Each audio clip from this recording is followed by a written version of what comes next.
When a AAA game is coming out, we often see various videos before its release, making-ofs, gameplay reveals and such, but what garners the most attention, however, is the trailer, a video that contains both scenes from the main story as well as some in-game footage. However, since the development cycle can be rather long, it's not impossible for a game to look drastically different when you compare the initial trailers and the final release version. It's only natural that in many cases the artistic vision for the game changes and some things are left on the cutting room floor. In the other cases though, it's purely intentional that the trailer misleads us or shows something that we won't experience in the game. Like it's often the case with Hideo Kojima, who, for example, when developing Metal Gear Solid 2, promised a return of the series' regular, Solid Snake, as the main hero, while in the game he was only playable in a short prologue, while the rest of the game we're controlling a new character, Raiden, and that's probably why so many fans hate him. All in all, it's quite interesting that after seeing a trailer, we can have a very different approach to a game we're playing. We're expecting certain things we remember from the trailers, and when they are nowhere to be found or look drastically different, we get dissatisfied or just angry. So, to analyze this phenomenon, I would like to show you 7 trailers that promise things we never got to see in the final game, and try to understand why. Be wary of some minor spoilers.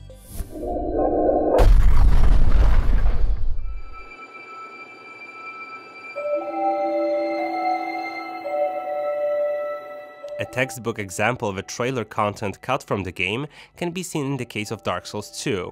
After the success of the first Dark Souls in 2011, many new From Software fans were eagerly awaiting a sequel, and when a trailer for that was revealed in 2012, they quickly started to dissect it for even the smallest of hints. Probably the most interesting thing in the trailer were the enigmatic masked knights who, apart from being the only new enemy seen in the trailer, seem to have some greater story significance, or even a close relation to one of the bosses, like was the case with Gwyn's knights in the previous game.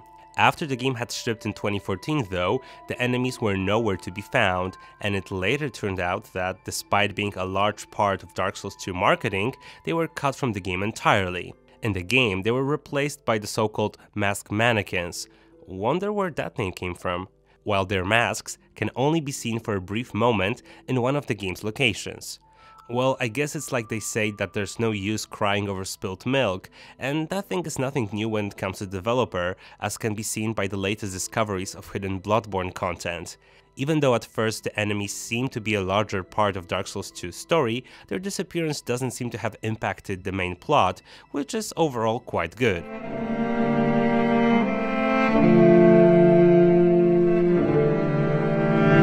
Bioshock Infinite changed a lot during its long development cycle. Some of you probably remember an earlier version of Elizabeth that had more cleavage exposed and much different powers, or a certain scene with a dying horse that didn't make it into the final game.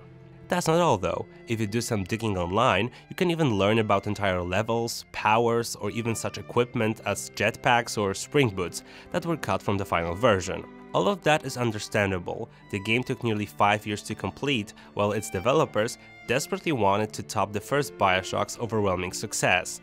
What I can't understand though is the direction taken with one of the trailers from the game's launch, because it undermines the entire plot of Bioshock Infinite. Bring us the girl and wipe away the dead. Those are one of the first things we hear in the game, and in the following hours we do just that. Try to survive in the dystopian Columbia and free the dimension-traveling Elizabeth from its people, who keep the girl imprisoned for their own reasons. Despite that, the trailer in question shows us a scene in which Columbians try to hang Elizabeth when Booker comes to her rescue. Not only we never get to see such a scene in the game, but it also goes against the motivations of Comstock's people, who in the game try to steal Elizabeth away from Booker, not murder her. Why did the marketing department decide to mislead gamers in such a way? Well, I have no idea. If the only reason was that it looked cool in the trailer, well, I guess it does, but it doesn't change the fact that the more I think about it, the stupider it gets.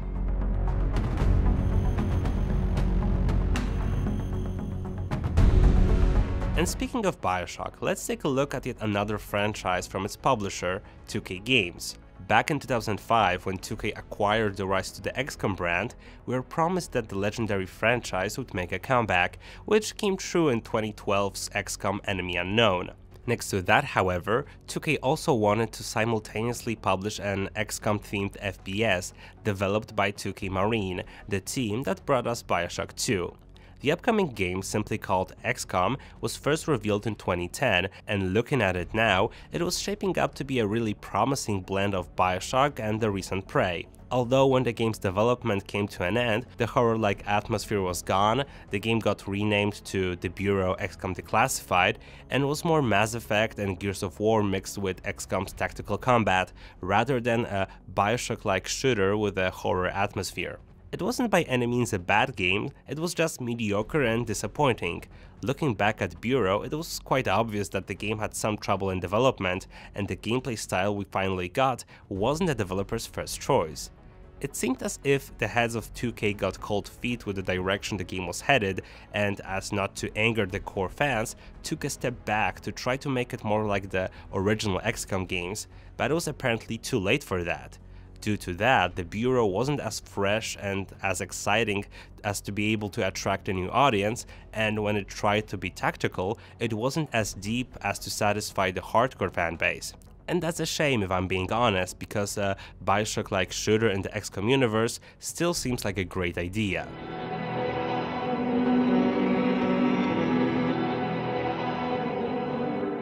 Going back to the trailers and making of videos for a game just after we finish it can be quite interesting, because you can get a glimpse into how the developer's creative process looked like over the years. And that is especially true for Splinter Cell Conviction, which changed a lot since its first announcement. In 2007, it was revealed that a sequel to Splinter Cell Double Agent was in production. Next to that, we also got a short gameplay reveal that showed a more rugged, bearded Sam Fisher, who, while on the run and without his trusty gadgets, had to try a different approach in dealing with enemies. What's more, the setting also changed drastically from what we learned to expect from the series. Instead of something like from a spy fiction novel, we're shown an open location in broad daylight full of pedestrians. The change might have seemed drastic at first, but it was quite original and exciting nevertheless.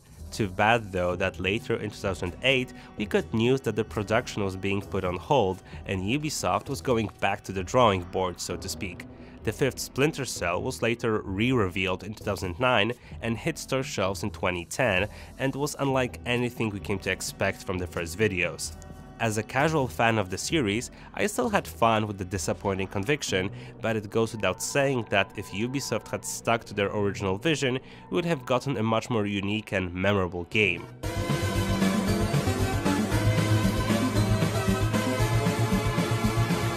Apart from the previously mentioned cases, we can also from time to time see a trailer that plays around with our expectations and pokes fun at dishonest marketing, like in the launch trailer for Undertale.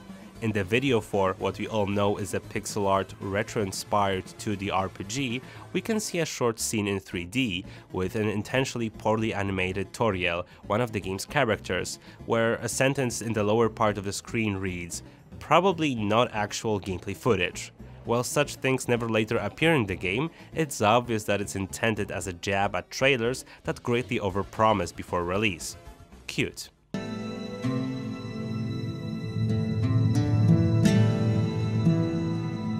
2014's trailer for The Witcher 3 Wild Hunt, called The Sword of Destiny, was probably the first time many Western gamers have ever heard about Geralt of Rivia. Not only that, it was just a damn good trailer. Apart from a few boom shots and the graphical downgrade the game itself suffered compared to the gameplay scene in the video. What caught my attention though was this one cool scene in which the camera slowly moves in on Geralt and his fellow Witchers standing on a battlefield while showing off the fabled monster slayers in action, and surprise surprise, a scene like that never again appears in the game. What's interesting is that in the final parts of the game, Geralt and his buddies do eventually team up, but under different circumstances in the battle for Kaer Morhen, and the team might not even include Leto, who can be seen in the trailer. Wouldn't it have been better to show up the actual scene from the game in which the Witchers fight side by side? Well, no, because that would have been a huge spoiler of late game content. As it stands, the scene from the trailer is fake, but it hypes you up and doesn't spoil too much, and that's a good thing. Using footage that cannot be seen again in the final product isn't nothing new to games, and certain Hollywood movie trailers, like for example Rogue One, do the same thing. And seeing how eager we are to scrutinize trailers frame by frame to discover any secrets and hidden information to piece together before release, using footage I would call fake spoilers can certainly do the product good. It can subvert the audience's expectations. And speaking of subverting expectations, no one does it better than Kojima.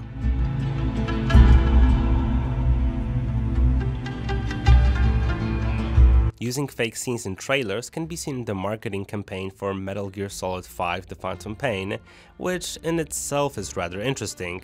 While promoting the game, Kojima used the likeness of a controversial neurosurgeon or even created a fake studio to add fuel to the fire of fan speculations and conspiracy theories. The first trailers slowed the theorists down a bit, but even those were at times confusing and eventually led to even wilder theories, as some scenes from the trailers were drastically different in the final game or even didn't appear at all. In the Phantom Pain trailer from E3 2013, we see a scene with some child soldiers, and while those certainly appear in the game, the cutscene from the trailer is absent, because in the final product it looks different and this time around is rendered in real time. And that's not the only example of how significant can the differences be. Another intriguing scene is the transformation scene from the launch trailer, in which we see Snake slowly walking down a corridor while gradually transforming into a nightmarish version of himself and later on into the game's villain, Skullface, which at the time seemed to indicate a larger ideological conflict or some ties between the two characters, at least more so than we later got to experience for ourselves. We never again get to see such a scene, and I honestly doubt anyone expected it or even felt cheated by its absence. It's supposed to visualize certain aspects of the game's story and sell you in on its atmosphere. As was later admitted by Konami while editing trailers, Kojima often created scenes just for the sake of the promotional material, to surprise the audiences and just to make the trailers look cool. So, in other words, just like in Bioshock's case, we are dealing here with the trailer content absent from the final game, but it's closer to what we saw in The Witcher's case. It's just some shots used to sell us on a certain idea and not to spoil too much, unlike in Bioshock's case, where the trailer was simply misleading and dishonest. To sum up, if you noticed something you saw in the trailer that was later missing from the final game, there's probably a good reason for that, and the cut was intentional. There's also a second option, that just like in the case of Undertale or Kojima, your expectations are being toyed with to surprise you or to attract the attention of potential customers. And there's nothing wrong with that, because unique marketing can often turn out to be good marketing. If we missed some deleted trailer content that was especially interesting to you guys, like the crossbow from Assassin's Creed 1, please let us know. Thanks for watching, and I'll see you again in the next one.